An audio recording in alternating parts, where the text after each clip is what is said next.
कितने आपको कार्य करने पड़ेंगे तो भोग दिखाई देगा, लेकिन भोग दूसरे लोग देखते रहे, लेकिन आपकी स्थिति योग में रहे, आप अपने मूल में बैठे रहें, जैसे भरत जी महाराज अपने मूल में हैं। मूल में हनुमान जी महाराज अपने मूल में स्थित रहते हैं। हनुमान जी महाराज जब जाने लगे तो वही क्या हुआ, जो भोग मैनाक के संदर्भ में कह रहा हूं, आशा आप कथा को ध्यान से सुन रहे होंगे।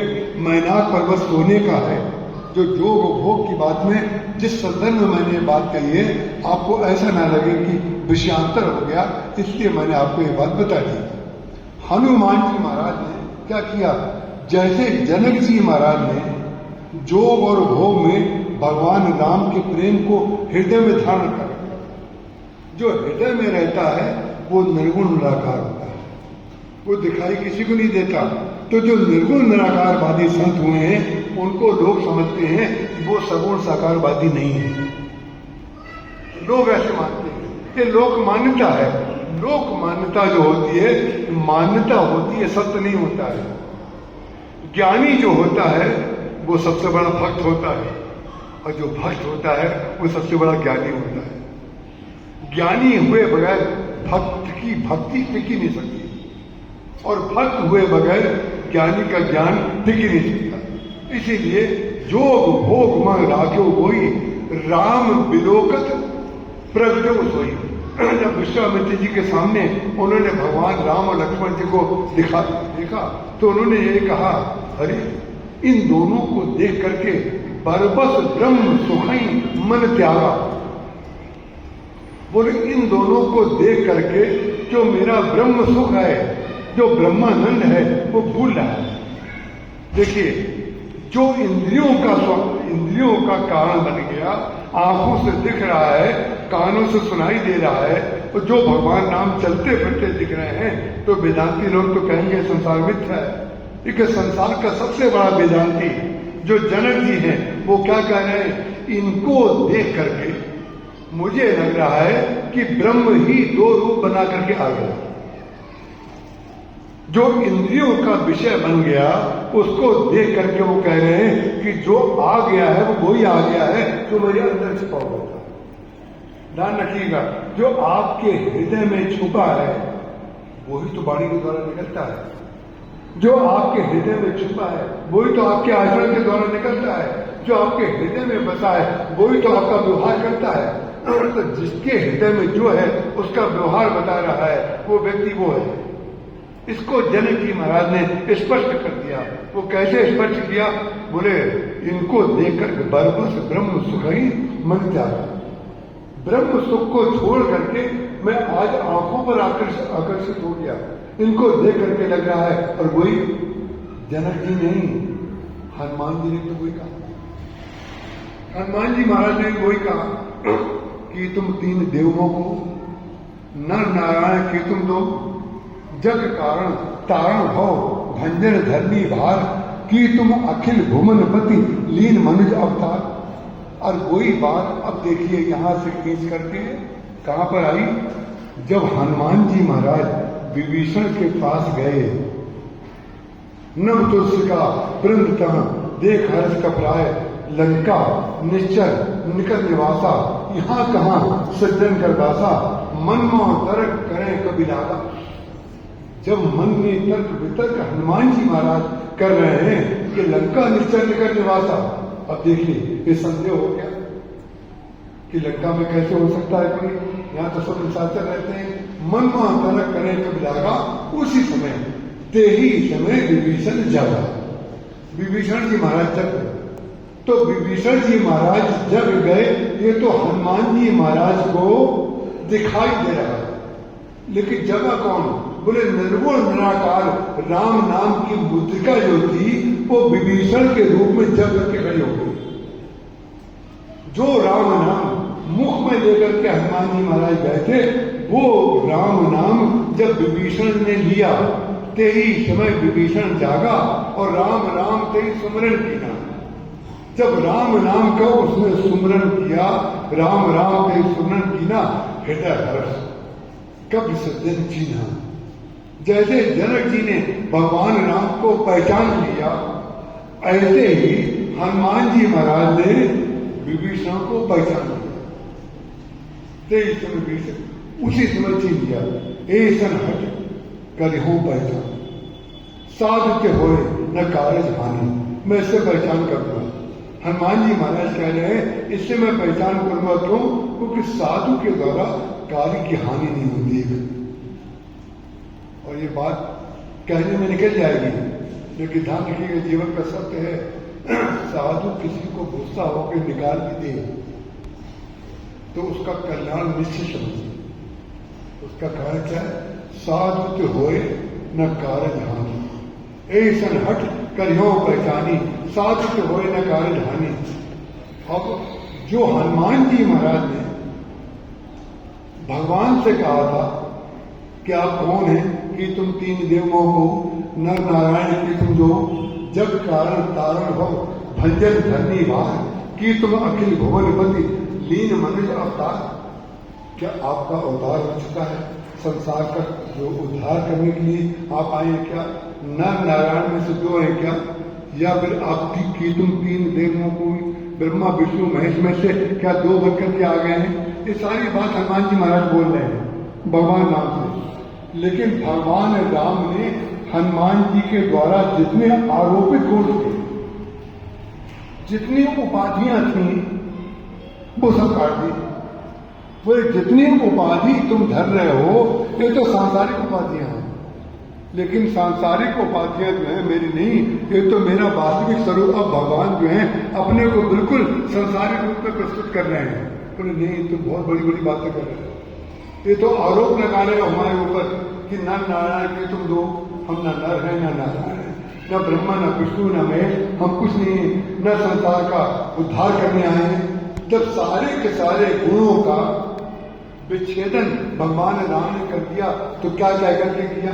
बोले कोस ले दशरथ के जाए, हम पितु वचन मान बनाए, नाम राम लक्ष्मण दो भाई, संग नारी सुकुमार सुहाई, यहाँ हरि निश्चर बैठेगी खोजत विप्र परे हम तो सामान्य से राजकुमार हैं, दशरथ जी के पुत्र हम राम हैं, और हमारे पिताजी ने हमें वनवास दे दिया। वनवास देने के बाद हमारी पत्नी भी साथ में थी, किसी निशाचर ने हमारी पत्नी का हरण कर लिया। हम उसको खोजने के लिए आए हैं और आप हमें भगवान बना दे रहे हो। लेकिन विचित्र बात है, जब भगवान ने अपने गुणों का खंडन कर दिया तो हनुमान जी ने क्या किया? ये देखिए, भगवान राम अपने गुणों का खंडन कर रहे हैं। बोले जो जो तुमने बताया है वो हमारे अंदर कुछ नहीं है। लेकिन हनुमान जी के ऊपर प्रतिक्रिया तो ये होनी चाहिए कि महाराज क्षमा करिएगा, हमें समझने में गलती हुई, आप अपना खोज करिए और हम चले।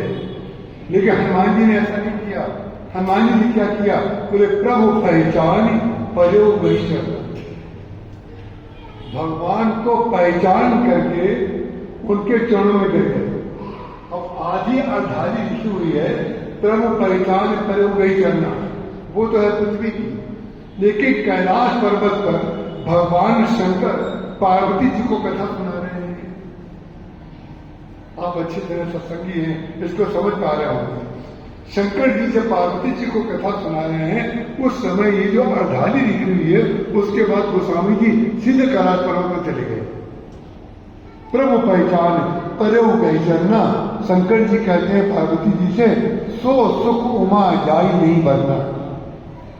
जब हनुमान ने भगवान राम के चरणों को पकड़ा तो उनको जो सुख मिला, वो सुख संसार में जो किसी को मिल नहीं सकता, उसका मैं वर्णन भी नहीं कर सकता। ये कौन सा सुख था? कौन सा सुख था? ये वो वाला सुख था, और एक कहूं निज चोरी, सुन गिरजा मत दृढ़ मत तोरी, काग सुंदी संग हम दो, बीजिन फिरई मगन मन दो। काग भुसुंड जी महाराज ने, भगवान शंकर ने अपनी निज चोरी बताई थी। कौन सी चोरी? बोले इसलिए पहचान लिया हनुमान ने, क्योंकि हनुमान जी महाराज तो शंकर जी के अवतार है ना। आप लोग सब जानते होंगे हनुमान जी महाराज शंकर जी के अवतार है। तो ये शंकर जी जब भगवान राम का जन्म अयोध्या में हुआ था, तो उनकी इच्छा हुई भगवान राम के दर्शन करूं, और दर्शन करने का कोई रास्ता नहीं था, क्योंकि राजमहल में जब बच्चा हुआ है अभी, तो वहां कम से कम 13 दिन तक तो अंदर किसी को प्रवेश मिल ही नहीं सकता है, असंभव बात है। लेकिन भगवान शंकर की जो दृष्टि थी वो उनको देखने के लिए व्याकुल थी।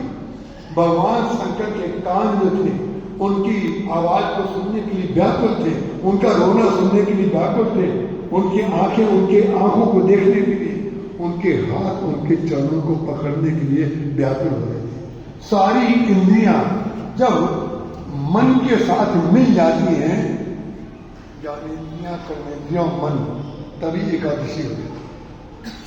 5 + 5 = मन, बोले सब मिलकर के जब एकादशी हो गई तो परिणाम क्या हुआ? उन्होंने काल वसुदेव से कहा हम एक काम करेंगे, किसी को बताना मत। जैसे भगवान राम ने सीता जी से कहा था अब मैं नर लीला करना चाहता हूँ, लक्ष्मण जी जल लेने के लिए गए थे, ऐसे ही भगवान शंकर ने पार्वती जी से कहा कि मैं एक नर लीला मैंने की थी, और काल वसुदेव अपने शिष्य से कहा कि भगवान का जन्म हुआ है, मैं ज्योतिषी का रूप धारण कर लेता हूँ, और ज्योतिषी बन करके अयोध्या की गलियों में घूमेंगे, और कोई चेला होना चाहिए बताने वाला, हम खुद ही बोलेंगे, लोगों को विश्वास नहीं होगा, तो तुम बगल में हमारे साथ चलना और तुम कहना हमारे गुरुजी त्रिकाला के ज्योतिषी हैं, पीछे का भी बता देते हैं, वर्तमान भी बता देते हैं और भविष्य भी बता देते हैं। तो कहा वसुदेव जी ने वही बोला। अयोध्या में बात पहुंच गई।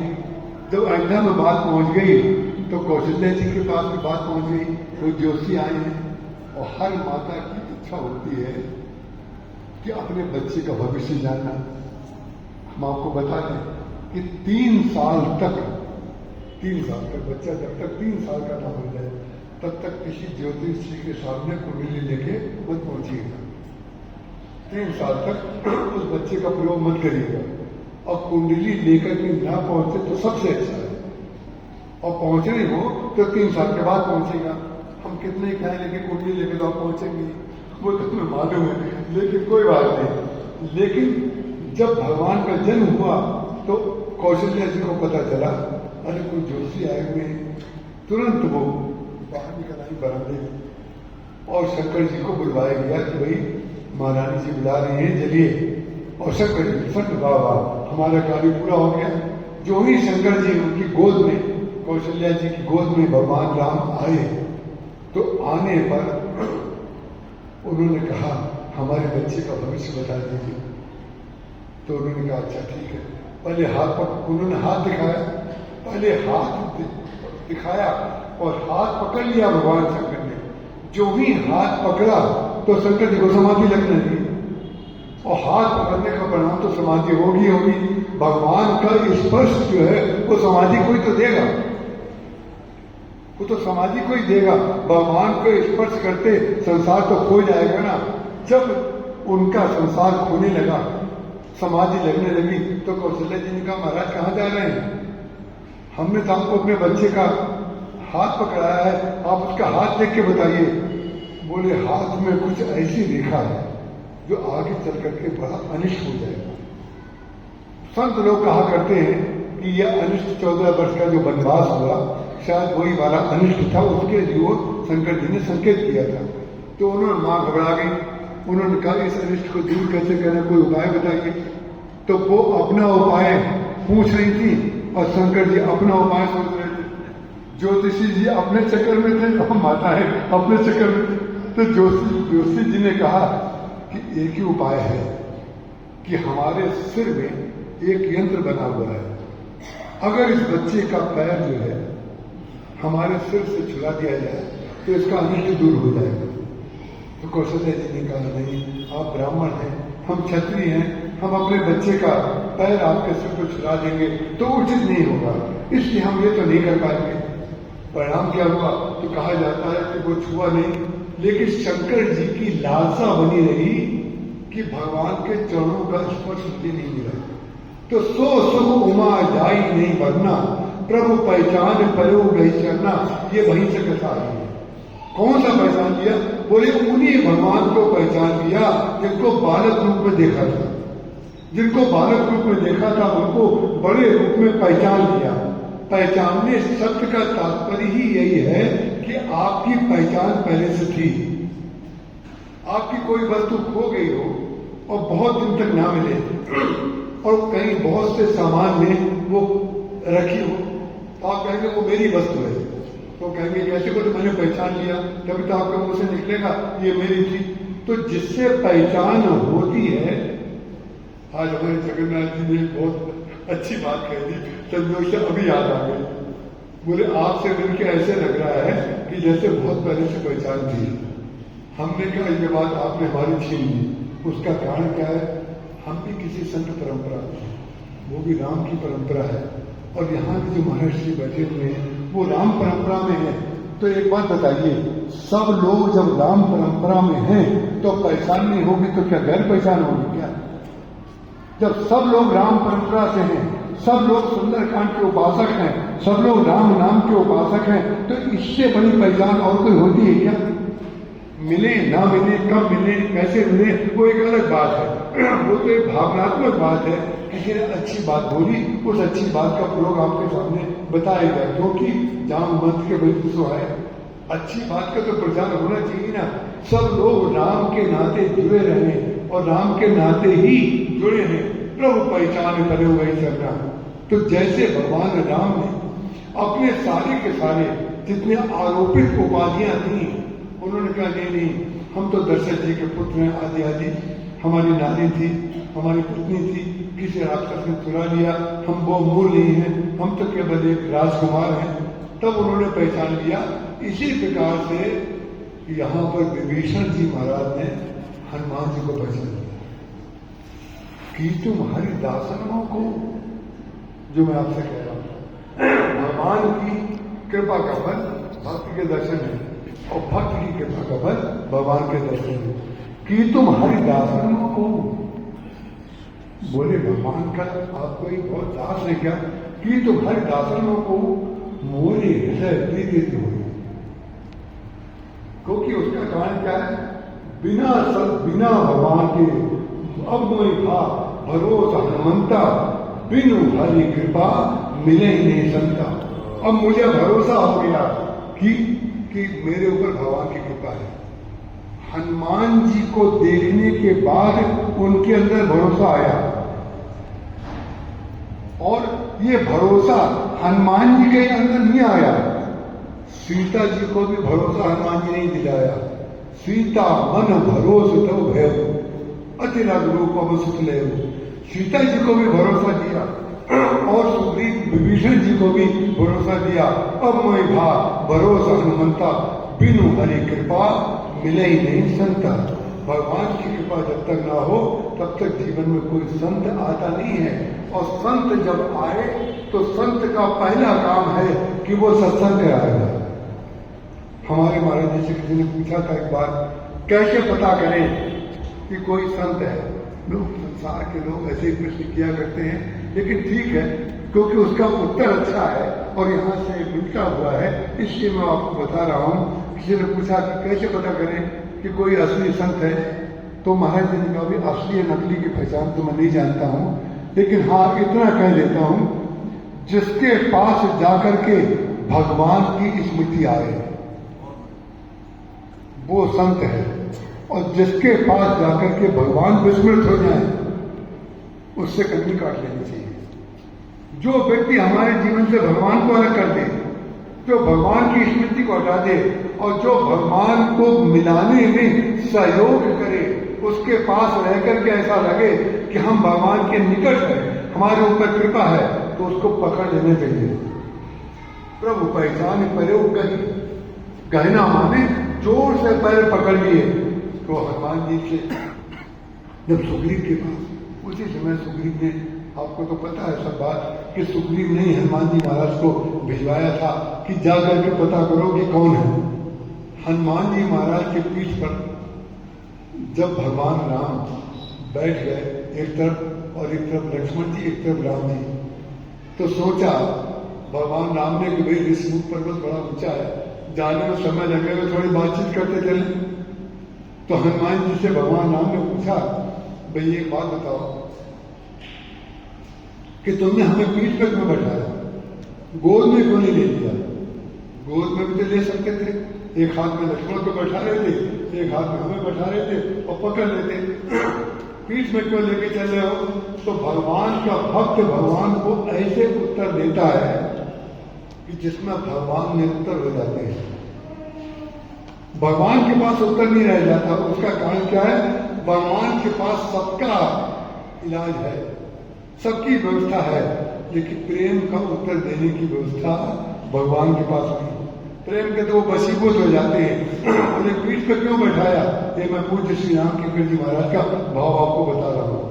उन्होंने कहा पीठ पर क्यों बैठाया, तो हनुमान जी महाराज ने कहा, महाराज आपने कहा, उन्होंने कहा कि हमारे पिताजी हमें गोद में लेते थे, तो तुम भी गोद में ले लेते। बोले आपके पिताजी पिता थे, उनमें सामर्थ्य थी आपको पकड़ने की, उनमें सामर्थ्य थी आपको जन्म देने की, उनमें सामर्थ्य थी आपको गोद में बैठाने की। वो आपके पिता थे और आप उनके पुत्र थे, लेकिन मैं तो आपका दास हूं, मेरे पास सामर्थ्य नहीं है, तो मैंने आपको पीठ पे इसलिए बैठाया कि अगर मैं गोद में लेता तो मुझे आपको पकड़े रहना पड़ता, और पीठ में जब आप बैठेंगे तो आप मुझे पकड़े रहेंगे, मुझे नहीं पकड़ना पड़ता।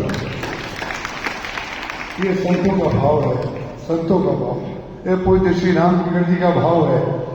और आपने इसको स्वीकारा तो क्योंकि गुरु जी का भाव है, इसलिए मैं आपके चरणों में प्रणाम करता हूँ कि महर्षि का भाव, इतने भाव में जब वो बोलते थे तो ऐसा लगता था हनुमान जी महाराज बोल रहे हैं।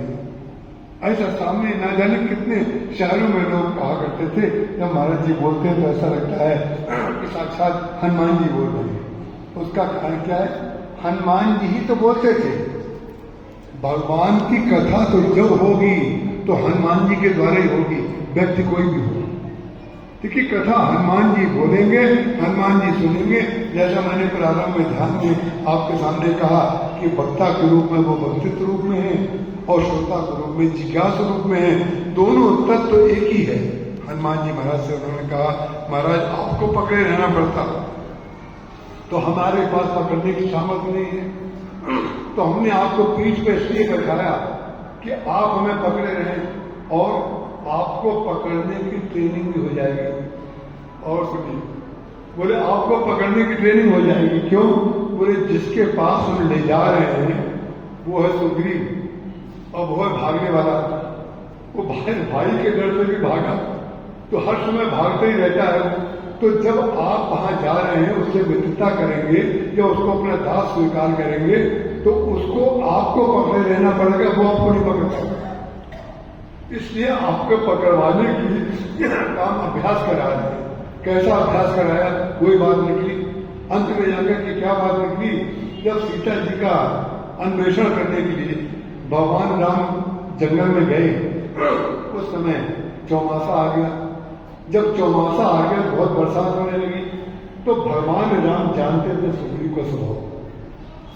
तो भगवान राम ने क्या किया, सो सब जानत अंतर जाने, वो तो सब अंतर्यामी ये सब जानते हैं। तो इसके मन में ये बात आ रही होगी कि 4 महीने तक यात्रा तो होगी नहीं जंगल में, कोई रास्ता दिखाई देता नहीं है, नदी नाले पानी भर गया है, कहीं चोट ना लग जाए, तो 4 महीने तक तो यात्रा बंद रहेगी। तो 4 महीने तक हम क्या करेंगे? तो जब हम क्या करेंगे तो उसके मन में ये बात जरूर आएगी कि 4 महीने की अगर कहीं भगवान हमें छुट्टी दे देते तो 4 महीने तक किष्किंधा में जाकर के हम अपने घर में सब भोग विलास भी कर लेते। तो भगवान राम अपने भक्त को दोष मुक्त करने के लिए, अपने भक्त को दोष मुक्त करने के लिए, बजाय कि वो कहे हमें छुट्टी दे दीजिए, भगवान राम अपने मुख से स्वयं वो कह देते हैं कि तुम छुट्टी भी चले जाओ। जब राम राज्य हो गया तो सारे बंदर जाना नहीं चाह रहे थे, भगवान के पास रहना चाह रहे थे।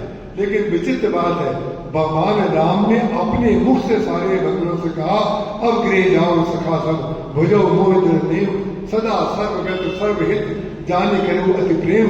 इसी प्रकार से आज भगवान यहाँ पर भी कह रहे हैं, क्या कह रहे हैं, अंगद सहित करो तुम राजा, तुम चले जाओ ऋषिमुख पर अपने किष्किंधा में और अंगद के साथ रह करके तुम राज्य चला लो। लेकिन संतत हृदय धरो मम चाहू, मेरा भी कार्य करना ये मत भूलना। ये बता दिया, वो स्वभाव जानते थे। हनुमान जी ने तभी तो कहा कि आपको पकड़े रहना पड़ेगा, ये छूट जाएगा, ये आपके पास से भी भाग जाएगा। और वास्तव में भागा। 4 महीने जब निकल गए तो 4 महीने के पश्चात भी जब ये नहीं आया, तब भगवान राम ने लक्ष्मण जी से कहा, सुग्रीव हो सुग्रीव मोरी बिसारी, पावा राजकोष पुर नारी, जय सायक मारा मैं बाली, तेरी सर हथों मूड कंकाली। जिस बाण से मैंने कल पहले बाली को मारा था, उसी बाण से कल मैं सुग्रीव को मारूंगा। फिर अंत में जाकर के वहां पवन सुत हृदय विचारा। देखिए, यहां पर भगवान राम के मन में संकल्प आया और भगवान का संकल्प हनुमान जी के पास तुरंत पहुंच गया। वहां पवन सुत हृदय विचारा, राम काज सुग्रीव विसारा। और चरण जाई, उनके पास में जाकर के चरणों को पकड़ा। ये विनम्रता देखिए, जो सुंदर कांड में हनुमान जी महाराज सीता जी को पा सके, उनकी विनम्रता देखिए। जिस पर भगवान रुष्ट हो रहे हैं, जिसको मारने की बात कह रहे हैं, उसके पास जा करके उन्होंने प्रणाम किया और प्रणाम करके चरण पकड़े और ये कहा कि प्रभु, आप प्रभु का कार्य भूल गए हैं। तो भगवान की याद उनको तब आई। चारियों विधि कई समझावा, साम दाम दंड और भेद। चारों तरह की कथा उन्होंने सुनाई। साम की कथा, दाम की कथा, दंड की कथा और भेद की कथा। साम की कथा क्या? बोले, आपने कहा था कि मैं उनका सेवक हूं, लेकिन आपको उन्होंने सेवक नहीं बनाया, आपको उन्होंने मित्र बना लिया, अपने बगल में बैठा लिया। ये उनकी साम की कथा। दाम की कथा, बोले बाली को मारा, आपको राज्य दे दिया। ये लोभ की पूर्ति कर दी भगवान ने, साम दाम। और भेद की कथा और दंड की कथा। दंड की कथा कैसे सुनाई? उन्होंने कहा कि विचित्र बात है, पहले भेद की कथा सुना दी, बाद में दंड की कथा सुनाई। बोले भेद की कथा ध्यान रखिएगा, कथा में साम दाम दंड और भेद सबका मिश्रण होता है। क्यों? भक्तों के अंदर जिसकी जैसी भावना है, उसमें वैसी बात हृदय में चली जाए। और लक्ष्य है कि भगवान का हो जाए, लक्ष्य है सुग्रीव भगवान के पास पहुंच जाए। भेद का तात्पर्य भगवान से भेद नहीं, भगवान से विभक्त नहीं करना है, भगवान का भक्त बना रहे, इसके लिए भेद पैदा किया। क्या भेद पैदा किया? बोले आपको पता है, बाली का जब वध किया तो बाली के बेटे को उन्होंने युवराज नहीं बना। जब उन्होंने वध किया तो आपके बेटे को युवराज नहीं बनाया, उन्होंने बाली के बेटे को युवराज बना दिया। इसका तात्पर्य मतलब क्या है, समझ गया? तो बोले हम नहीं समझ पा रहे। तो उन्होंने कहा अब दंड की कथा, अब दंड की कथा मिला दी। बोले हमारे हिसाब से तो उन्होंने इसलिए अंगद को युवराज बनाया, जो बाली का बेटा है, इसलिए बना दिया कि आगे चल करके अगर सुग्रीव भी ये गड़बड़ी करेगा तो उसको भी दंड दूंगा और राज्य दे दूंगा बाली के बेटे। परिणाम क्या हुआ? तब इनका शरीर कांपने लगा। अरे अभी मुझे मारेंगे। बोले भाई हम तो नहीं कह रहे हैं मारेंगे, लेकिन भगवान ने बाली को तो मारा था। इतना तो आपको याद रखने चाहिए, क्योंकि बाण जो है, ध्यान रखिएगा, ना जाने कितने लोग ये सोचते रहते हैं भगवान का बाण तो उसके लिए बना है, वो समझते हैं हम हमारे लिए ही बना है, लेकिन भगवान का बाण सबके लिए बना है। भगवान का बाण क्या होता है? लब निमेश परमाणु जुग, बरस कलप सर चंड, भजसी न मन कही राम का, काल जास को दंड। सोमवार से लेकर रविवार तक जितने ये दिन हैं, ये भगवान के बाण हैं। संसार के जितने लोग हैं, इन्हीं एक दिन में पैदा होते हैं और इन्हीं एक दिन में चले जाते हैं। तो इसलिए गोस्वामी जी कहते हैं कि सोमवार से मंगलवार को देख करके उनकी तिथि मना रहे हो, उनकी तिथि मना रहे हो। वो इस तारीख को उनकी मृत्यु हुई थी, अपनी तिथि भूल गया हो क्या? तुम भी इसी तिथि में चले जाओगे। तो ये जो भेद उन्होंने बताया, तो परिणाम क्या हुआ? सुग्रीव जी महाराज सारी सेना को लेकर के भगवान के पास आए और भगवान के पास आने के पश्चात श्री सीता जी की खोज की योजना बनती है। हनुमान जी महाराज उसमें चयन होता है। हनुमान जी महाराज चलते हैं तो मैनाक पर्वत होता है। मैनाक पर्वत आया तो उसने कहा विश्राम कर लीजिए। सोने का पर्वत, तो सोने का पर्वत पर तो कोई भी व्यक्ति आराम करेगा, लेकिन ध्यान रखिएगा सीता जी को प्राप्त करना है तो अनुकूल बाधा और प्रतिकूल बाधा